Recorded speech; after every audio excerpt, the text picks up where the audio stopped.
Today I freed myself from anxiety. Or did I? I set it aside, realizing it lived within me, not in the world outside. With a profound truth from Marcus Aurelius, we are reminded the battles we face with anxiety are internal ones. Today, we venture into ancient Stoic practices that reshape our inner world, guiding us toward peace and strength. Each method, deeply rooted in centuries of wisdom, offers rare insight into the landscapes of the mind. As we explore these time-honored techniques, we embark on a journey to find tranquility in the stormy seas of life. Join me as we learn to harness the steady power of Stoicism. Before we begin, I humbly ask you to like this video. Your support fuels the continued spread of Stoic philosophy. And if you haven't yet, I encourage you to subscribe and turn on the notification bell so you don't miss a single step on this path. Technique number 1. Name your monster. Imagine sitting at your desk, staring at a screen brimming with unread emails. Your heart pounds, and your mind spirals into a vortex of what-ifs and worst-case scenarios. This heavy shadow, lurking in the recesses of your thoughts, is your monster. But what is this monster?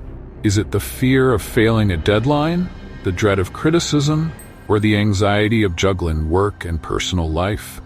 To defeat this creature, you must first name it.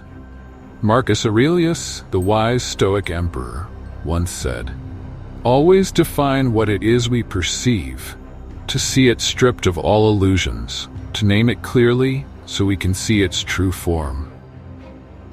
Take Sarah, for example, a manager in a tech company. She was haunted by the fear of her team's failure, but once she named her anxiety, her fear of being seen as a poor leader, she could face it. She spoke openly with her team, which not only eased her mind, but fostered a culture of trust. When you name your monster, you turn it from a shadow into something tangible, something you can face, understand, and conquer. So the next time anxiety tightens its grip, pause and ask yourself, what am I truly afraid of? Write it down if needed. In naming it, you reclaim your power. Technique number 2. Focus on the present moment. To focus on the present moment is to embrace one of Stoicism's greatest gifts, mindfulness, a way of being fully alive now, not tethered to the past or future. Take Emma, a successful entrepreneur. Though thriving, she always sought the next milestone, perpetually dissatisfied. Then Marcus Aurelius's words found her. Do not be overwhelmed by life's vastness. Focus on the moment in front of you. Emma began to savor small moments, a well-executed project, a laugh shared, an evening of quiet reflection. This shift brought joy back to her life, a joy that had been lost in the chase for tomorrow. Remember, planning for the future has its place, but do not let it steal today's peace. Ground yourself in the present, for this is where life unfolds. Technique number 3. Test your impressions.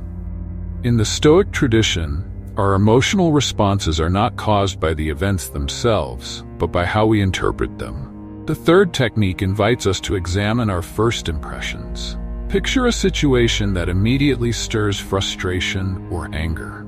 Our instinct is to react impulsively, but the Stoic approach urges us to pause and ask, is my reaction fair? Am I seeing this clearly or through a distorted lens? By questioning our first impressions, we often find they are exaggerated or entirely unfounded.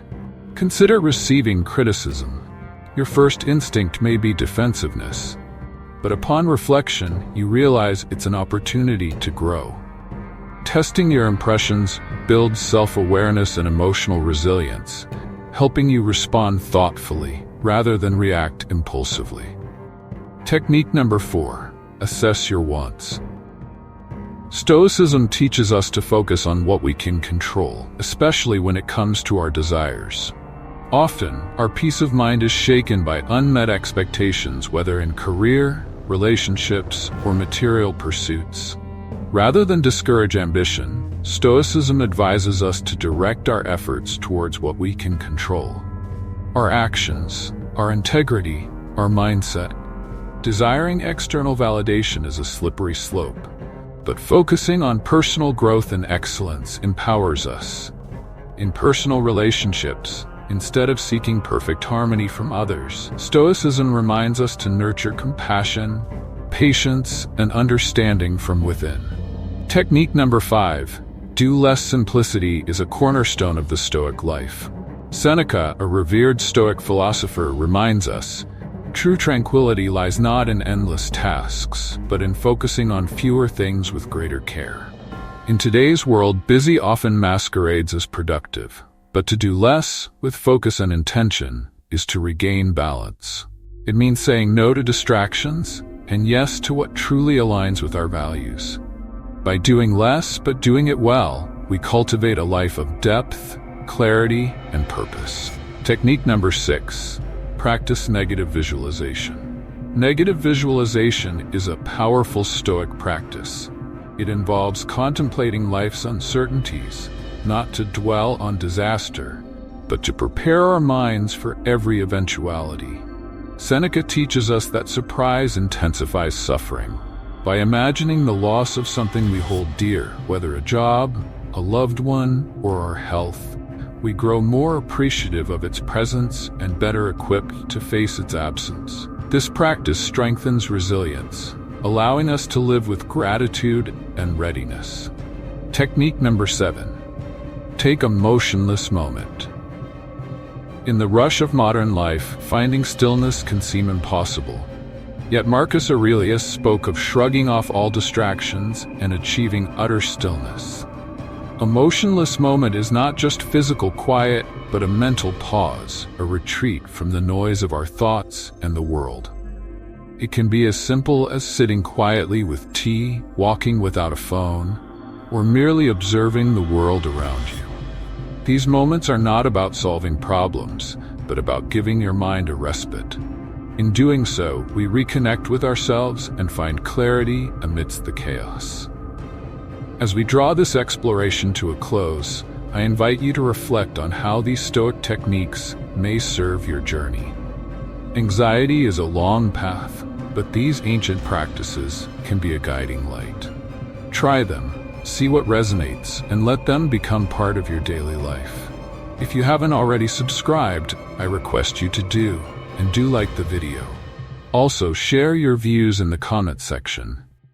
Your experiences not only inspire me, but may also offer support to others. Let's continue to grow together, embracing the wisdom of Stoicism to navigate life's complexities with greater calm, clarity, and resilience. Thank you for being part of this journey.